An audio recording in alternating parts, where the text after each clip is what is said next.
Santé Magafrique. Des mots sur les mots et des diagnostics. La santé au Sahel et en Afrique.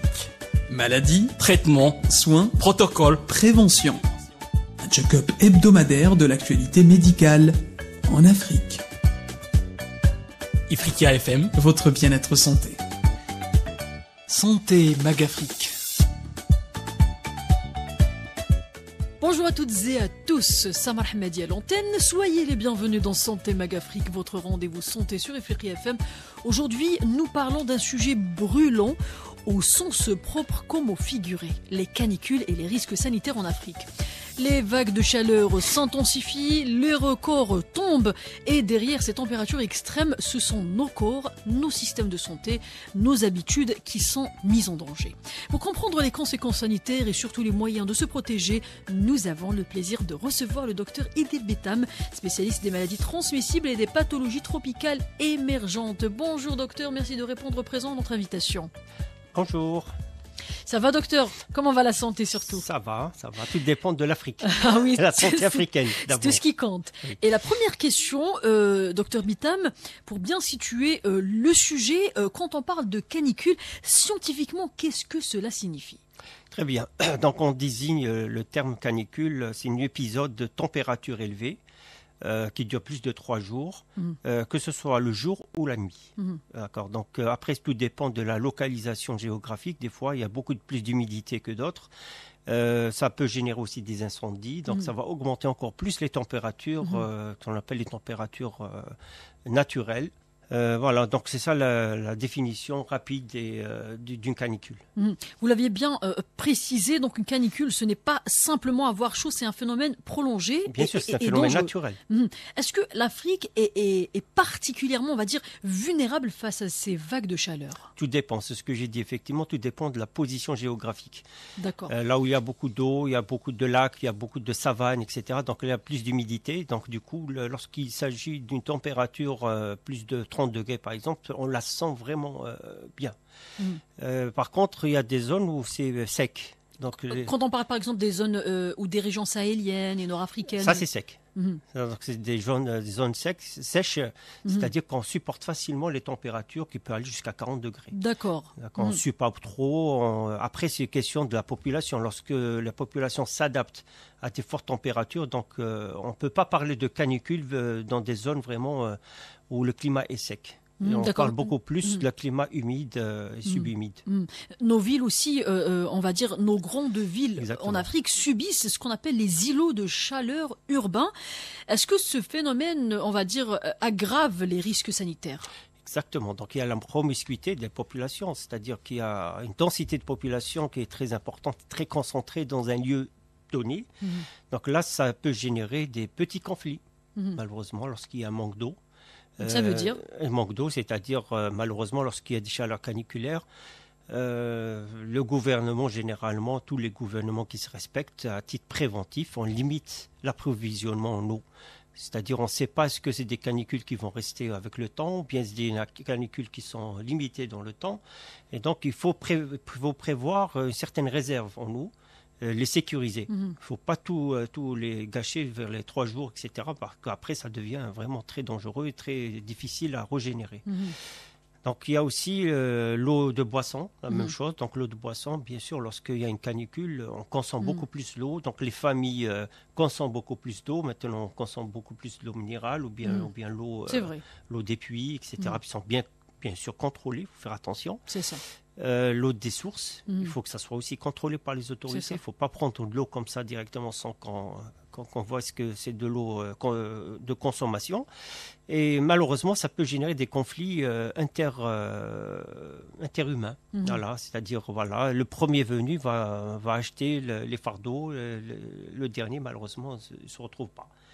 Donc, il faut qu'il y ait cette notion d'humanisme, c'est-à-dire il faut partager. D'accord.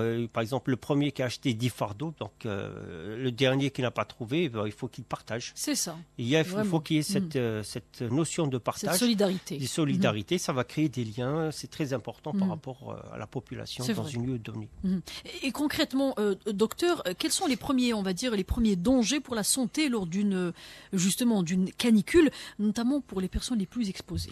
Alors, le problème des canicules, en général, on fait de la prévention. On fait déjà des appels que la population doit rester à la maison, doit rester dans le lieu où elle exerce peut-être, s'il est obligé de travailler, et de sortir quand des périodes bien précises, c'est-à-dire lorsqu'il y a une baisse de température, vers la fin de la journée, vers 17h, 18h, c'est là où on peut effectivement, même si la température est élevée, tant qu'il n'y a pas de soleil, donc là on peut se permettre de sortir, bien sûr, en buvant beaucoup d'eau, donc, etc. Mais malheureusement, surtout les personnes maladies chroniques, donc le diabète, l'hypertension, le goitre, la thyroïde, le cancer, etc., bien sûr l'obésité, les femmes enceintes, ces personnes-là sont très vulnérables. Donc il faut vraiment prendre en considération cet aspect par rapport à la sortie.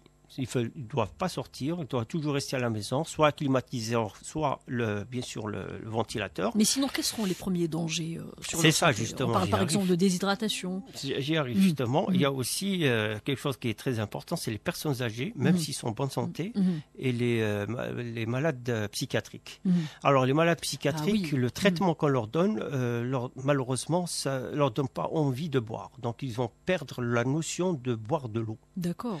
Donc cette personne, il faut les accompagner. Il ne faut pas les laisser seuls. Il ne faut surtout pas les laisser sortir parce que la canicule, c'est-à-dire qu'il y a la chaleur, il y a le soleil et l'humidité, plus il ne boit pas. Donc il va perdre, il va suer, il va perdre beaucoup d'eau et il ne va pas s'équilibrer. Donc là, il y a la sécheresse. Donc les cellules ne vont pas se régénérer facilement et là, ça va provoquer beaucoup de maladies assez importantes. C'est-à-dire qu'il va se compliquer. Les personnes âgées, la même chose. À partir de 70 ans, on a remarqué qu'ils n'ont plus envie de boire. Donc si on est déshydraté, on est vulnérable à plusieurs autres maladies. Bien sûr, comme par exemple. C'est une porte ouverte. On a un système immunitaire bas, donc on ouvre des brèches à tous les agents infectieux. Quel que soit, c'est streptocoque, staphylocoque, les trucs qui donnent des petites angines, etc., ben, ça va se compliquer, il ne va pas guérir facilement.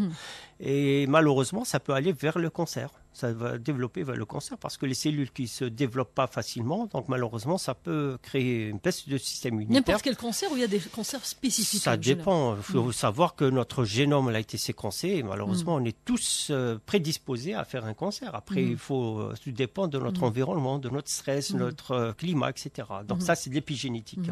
Voilà. Donc vous aviez cité la déshydratation, donc les coups de chaleur, donc surtout que les enfants, les personnes âgées, ceux qui ont des maladies chroniques, ces groupes-là qui sont les plus vulnérables. Parlons maintenant justement des écoles. Dans certaines régions africaines, les cours continuent malgré des températures très élevées.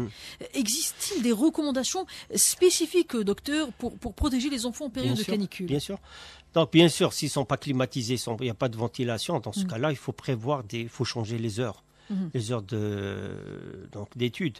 Il faut choisir les heures les plus proches. Par exemple, il faut commencer plus tôt. Au lieu de commencer à 8h, il faut commencer à 6h, 7h30. C'est ça. Voilà, sinon c'est plus tard. Très bien. À partir de 4h de l'après-midi. Voilà. Et après, le laps de temps entre 10h et surtout 10h et 4h de l'après-midi, c'est la période où il y a le pic de chaleur est élevé et bien sûr beaucoup d'humidité. Donc il faut éviter de sortir. Mais surtout la sensibilisation. Il faut qu'ils sensibilisent. Il faut sensibiliser, les enfants, mais tout écoles. Le monde, pas seulement les écoles, surtout les parents. Parce que le problème, c'est que même on sensibilise les enfants, on sensibilise les écoles, les parents font sortir leurs enfants vers l'extérieur. Et malheureusement, c'est ça. Les mamans veulent faire le ménage. Le papa, il n'est pas là, il est occupé pour travailler, pour faire rentrer de l'argent. Ben, malheureusement, c'est comme ça. Après, l'enfant, il est laissé seul dans la nature avec les températures élevées, etc. Après, bien sûr, lorsqu'il rentre à la maison, il va commencer à avoir chaud. Des fois, attention aux épistaxis. Les épistaxis, il y en a beaucoup de cas d'épistaxis lorsqu'il y a des températures très élevées, la chaleur, surtout le soleil, lorsqu'il tape directement sur la tête. Donc, c'est pour ça qu'on recommande de porter des chapeaux, mais les chapeaux qui sont assez grands. C'est pas les petits chapeaux bien. Même la casquette, c'est pas intéressant parce que la casquette, il y a des fois la chaleur, le soleil qui tape vers la nuque. Et donc les chapeaux qui couvrent bien la tête. Voilà, qui couvrent bien la tête. C'est les chapeaux style western, voilà. D'accord, j'ai compris. Donc vous évoquez aussi des risques indirects, notamment au niveau alimentaire. Est-ce que la chaleur, vous avez évoqué Bien tellement sûr. de risques, ça peut, Bien vous sûr. avez dit que ça ouvre la brèche à tellement d'autres maladies. On est tellement fragile, faible, affaibli et vulnérable. Est-ce que la chaleur peut justement et aussi favoriser les intoxications alimentaires Exactement. Eh ben, malheureusement, lorsqu'il y a des canicules, automatiquement, il y a beaucoup de consommation d'électricité dans une ville donnée. Lorsqu'il y a une très forte concentration d'électricité, donc il y aura des surcharges. Les surcharges, c'est-à-dire maintenant, il y aura malheureusement des coupures d'électricité. C'est automatique. Et c'est tout à fait naturel. Donc il faut économiser le maximum d'électricité. Donc c'est l'État qui décide, c'est le gouvernement qui décide de couper momentanément l'électricité, peut-être 2 heures, 3 heures par jour. Mais le problème, 2 heures, 3 heures par jour, faites attention par rapport aux restaurants, les restaurateurs, C'est les ça. gargotes, C'est ça. surtout les gargotes, qui ont des petits restaurants comme ça, ce qu'on appelle les sandwichs, Les fast-food. les fast-food, etc. Ça, c'est très, très la dangereux. viande, le poulet. Il n'y a pas que ça, il y a aussi les différentes sauces. Donc, les sauces, exactement. Voilà, les mayonnaises, ketchup, Tout ça. harissa, sauce maison, etc. Malheureusement, c'est des sauces qui sont très périssables et rapidement. Une fois C'est qu'ils ça. sont ouvertes, c'est 24 heures maximum, il faut jeter après. Malheureusement, il y a beaucoup de gens qui ne jettent pas. C'est vrai, mais ils sont, point de vue goût, ils sont toujours bien, mais malheureusement, il y a des bactéries Les qui s'installent, ils bactéries n'ont pas qui encore, ils se n'ont pas commencé à prolifèrent. se multiplier. Il y a aussi bien sûr la viande, surtout le poisson. Le poisson est plus sensible que les autres. La viande hachée, elle est plus sensible que les Très autres. sensible. Voilà, donc il faut faire très très attention. Il y a des parties où il faut vraiment les liquider le jour même. Il ne faut jamais les faire passer. Il ne faut pas qu'ils passent la nuit. Donc on essaie d'économiser de l'électricité d'un côté, mais on perd beaucoup de l'autre côté. Donc, je C'est-à-dire pense que la solution n'est pas... La solution, c'est que le gargotier ou bien le restaurateur doit faire attention par rapport à l'approvisionnement. Il ne faut pas qu'il achète plus qu'il en faut. Il faut C'est ça. qu'il achète juste ce qu'il faut. Je préfère Faut être qu'ils disent vigilant. que j'en ai pas que de donner une nourriture qui est contaminée, qui va risquer la vie du consommateur. Bien sûr, il va risquer aussi son restaurant. hein. C'est ça. Ah Sa ouais, réputation aussi. Sa réputation. Donc il faut vraiment rester honnête et très, voilà, très droit. Et il faut dire ce qu'il en est. Il ne faut pas qu'il approvisionne beaucoup plus. C'est ça. La même chose pour l'eau. Donc il faut aussi penser aux autres. Il y a des restaurateurs, malheureusement, ou bien des hôtels qui achètent plus qu'il en faut dans les périodes caniculaires. Et ce qui va se passer, c'est qu'il a pris la partie du citoyen. Et justement, la question de l'eau, puisque vous parlez de l'eau, elle devient vite cruciale. Quand on parle de période de canicule, les pénuries d'eau sont fréquentes. Ouais. Et avec elles, donc, il y a les risques d'hygiène dégradés. Mais est-ce que cela, maintenant, peut favoriser certaines épidémies? On a dit que oui, mais est-ce que ça peut favoriser, par exemple, le choléra? Alors, le choléra, c'est autre chose. Le choléra, ça peut venir même si ce n'est pas des canicules. C'est on dort, c'est vrai, la canicule, ça peut faire.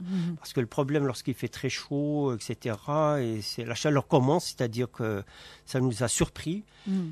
Bien sûr, il fait chaud. J'arrive pas à acheter l'eau Mais minérale. justement, permettez-moi, je pose cette question parce que dernièrement, on entend trop parler de cette résurgence du choléra, Ouais. comme par exemple le Soudan. Alors que, est-ce que c'est en rapport avec la chaleur? Parce que J'y c'est avec arrive. le début de l'été. J'y arrive.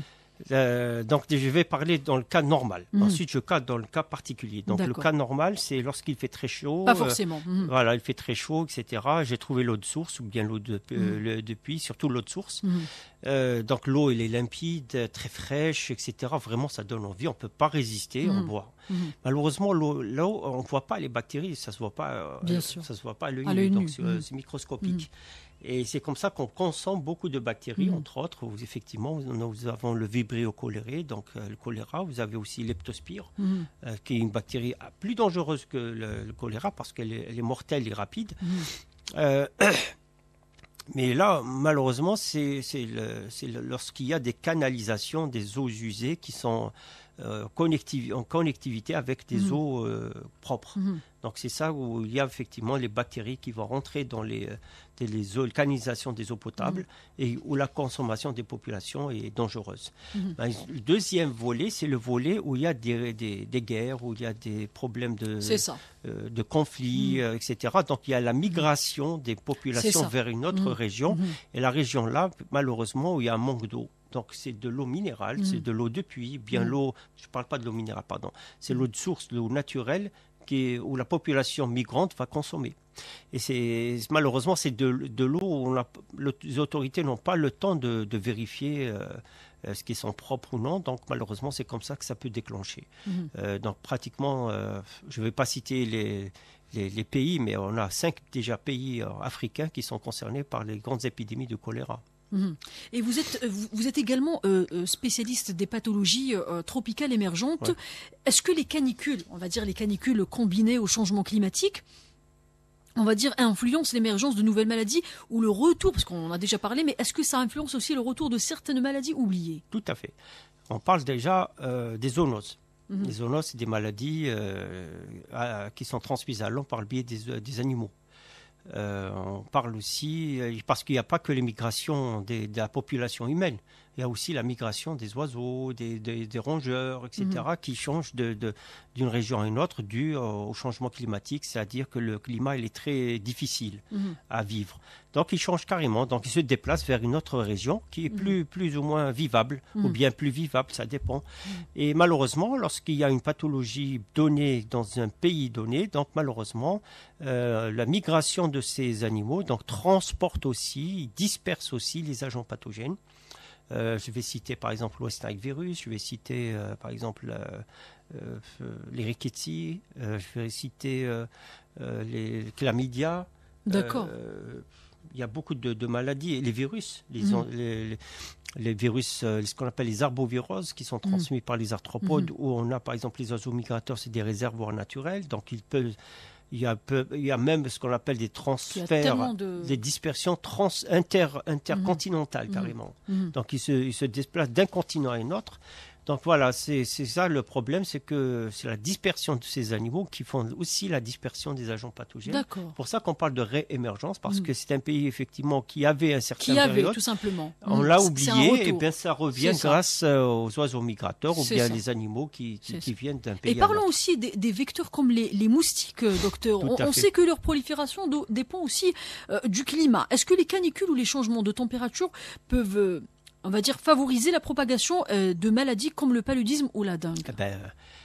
Pour une fois, il y a un phénomène qui peut retarder un peu l'émergence de ces insectes, parce que la canicule, pratiquement, même les insectes ne vont pas supporter. Voilà, parce qu'ils ont besoin d'une certaine humidité, une certaine fraîcheur pour qu'ils puissent apparaître. Effectivement, donc les insectes, effectivement, le changement climatique, on ne parle pas de canicule là, les changements climatiques peuvent effectivement faire l'émergence, parce qu'ils ont besoin d'eau, les moustiques.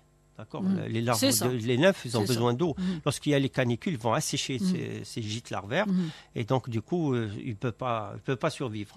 Mais par contre, lorsqu'il y a des pluies, etc., surtout dans les zones tropicales, c'est ça le problème. Les zones tropicales, c'est-à-dire qu'il y a l'humidité, il y a la chaleur, il y a la température, les 3 facteurs favorisant l'émergence de ces insectes font qu'effectivement, ils peuvent réémerger dans une zone donnée, parce qu'il y a un changement climatique, il y a un changement des activités météorologiques. Donc, ce qui fait qu'effectivement, ces moustiques peuvent redémarrer et réinstaller dans une zone qui était indemne auparavant. Et c'est pour ça qu'on aura le paludisme, on aura le chikungunya, la dengue et le Zika virus, qui peuvent être transportés et transmises d'une population à une autre. Vous avez évoqué la dengue, on observe justement une progression dans certaines régions africaines. Donc, est-ce que c'est ce qu'on appelle ces épisodes de chaleur extrême créer des conditions favorables justement à son développement? Non, justement, c'est ça l'avantage. C'est pour ça que j'ai dit c'est un avantage aussi, mais malheureusement inconvénient aussi pour la population. Mais c'est un avantage par rapport à la lutte contre les moustiques. C'est que lorsqu'il y a des chaleurs caniculaires ou bien des températures élevées, ça va assécher tous les gîtes. Et les gîtes des Aedes, surtout les Aedes albopictus et les Aedes aegypti, donc qui est le vecteur compétent de la dengue et de la fièvre jaune aussi.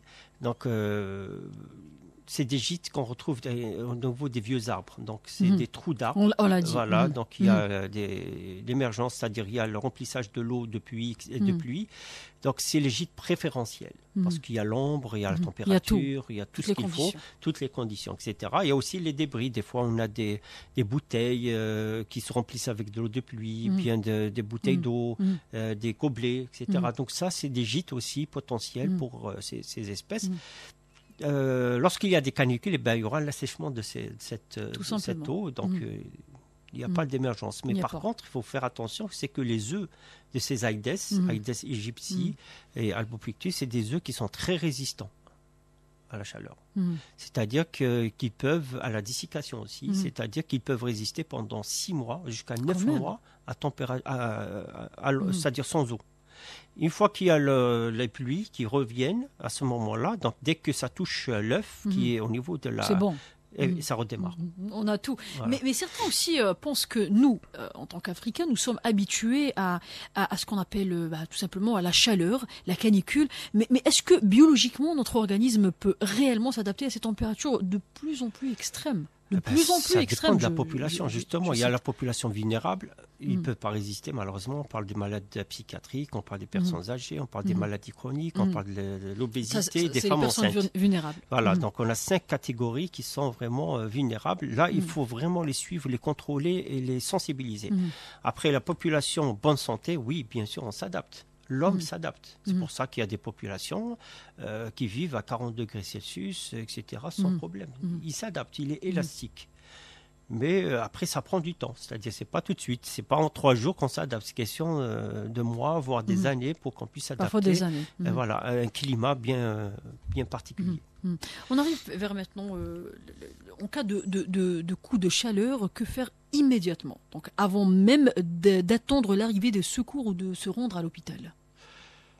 Bon, déjà, il ne faut pas qu'on arrive à l'hôpital, il faut pas qu'on attend les secours. Donc, il faut déjà prévenir dès le départ. Déjà, pour les personnes âgées, pour les gens qui sont... Il ne faut pas les laisser seuls. Au moins des coups de téléphone. Au moins, il faut les appels téléphoniques chaque 10 minutes. Est-ce que ça va? Si vous manquez de rien. S'il manque, par exemple, de l'eau, etc., il faut l'approvisionnement parce que c'est des personnes qui ne peuvent pas se déplacer. Il faut hydrater tout le temps. Il faut toujours les hydrater, forcer à boire de l'eau.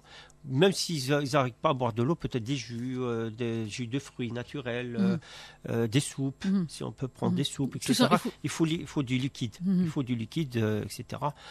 C'est comme ça qu'on peut leurrer les vieux. Les vieux, il y a beaucoup qui ne veulent pas boire de l'eau, mais lorsque l'on leur donne du jus, des limonades, etc., ils boivent. Voilà. Même dans ce genre de situation. Du lait. Donc il faut qu'ils boivent. L'essentiel, il faut s'hydrater. Voilà. Nos systèmes de santé, docteur, est-ce qu'ils sont prêts à faire face à ces vagues de chaleur répétées? Je parle des hôpitaux, on va dire des structures de soins, mais aussi des ressources humaines et matérielles. Très bien. Pour les structures de soins, c'est-à-dire si on les avise dès le départ, il ne faut pas qu'il y ait ce phénomène de surprise. L'effet de surprise, il est très dangereux dans un centre hospitalier parce que ça génère beaucoup de fautes professionnelles. C'est comme ça, parce qu'il y a beaucoup de malades en même temps. Après, ça va générer une certaine pression. La pression, ce n'est pas le malade lui-même, c'est les accompagnateurs du malade. C'est eux qui génèrent beaucoup plus de pression. Après, maintenant, si on s'y prête, c'est-à-dire on se prépare à l'avance, déjà il y a la sécurité qui est déjà prête, il n'y aura que les malades qui seront admis, ça c'est une, et de deux, chaque malade il doit être orienté d'un service à un autre. S'il y a un problème cardiaque, c'est la cardiologie, s'il y a un problème neurologique, donc il y a un service neurologie, ainsi de suite. Donc ils sont orientés dès le départ, ils sont préparés dès le départ. C'est ça l'avantage. Les femmes enceintes, bien sûr, c'est la gynéco, ainsi de suite. Donc pratiquement tous les services sont préparés. Donc il faut qu'il y ait une préparation à l'avance, en amont. Comme ça, on peut prendre en charge. Par contre, l'effet de surprise, c'est un effet malheureusement qui est très dévastateur et très dangereux pour une population, même dans le secteur de la santé. On reste avec la prévention pour en finir, donc qui reste très essentielle, très importante et cruciale. Est-ce qu'en Afrique, on fait assez de sensibilisation, je parle au niveau communautaire, pour préparer les populations justement face aux canicules et aux risques sanitaires? Malheureusement, tout dépend de ce qu'on appelle l'éducation, le niveau éducation d'une population à une autre. Elle est très différente parce qu'il y a ce qu'on appelle les grandes villes, il y a des villages, il y a des hameaux, etc. Il y a plusieurs types. Et bien sûr, les grandes villes, généralement, il y a beaucoup d'intellectuels, il y a beaucoup de gens qui sont c'est facile de les sensibiliser. Il est facile aussi de transmettre aussi, eux-mêmes, ils peuvent transmettre l'information. C'est ça, un pays développé, un pays qui est censé transmettre l'information et sécuriser la zone. Il y a aussi le phénomène de ce qu'on appelle humanitaire. Le phénomène humanitaire, c'est-à-dire les personnes en bonne santé, automatiquement, ils vont intervenir, ils vont aider les personnes qui ont des problèmes de santé, même s'ils les connaissent pas. Par exemple, en pleine rue, comme ça, on trouve des vieux qui n'arrivent pas à marcher, bien il est tombé, etc. Et malheureusement, on trouve des gens qui laissent les gens comme ça, par terre, et ils continuent leur chemin. C'est inhumain.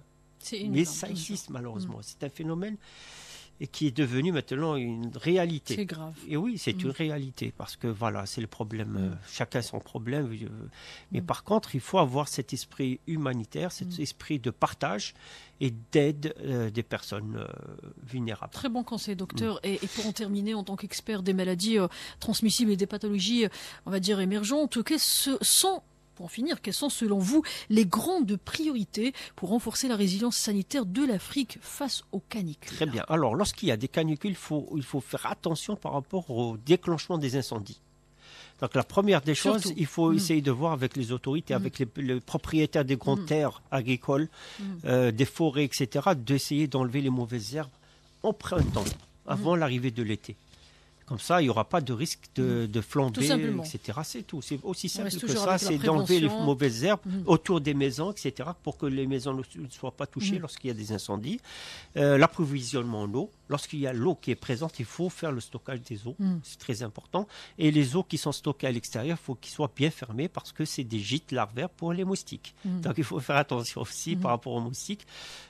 Juste une petite information qui peut vraiment aider beaucoup de personnes dans tous les pays africains, notamment le nord et le sud aussi. C'est par rapport aux moustiques, les climatiseurs ils résistent aux climatiseurs. Maintenant, ils résistent aux insecticides. Ah bon?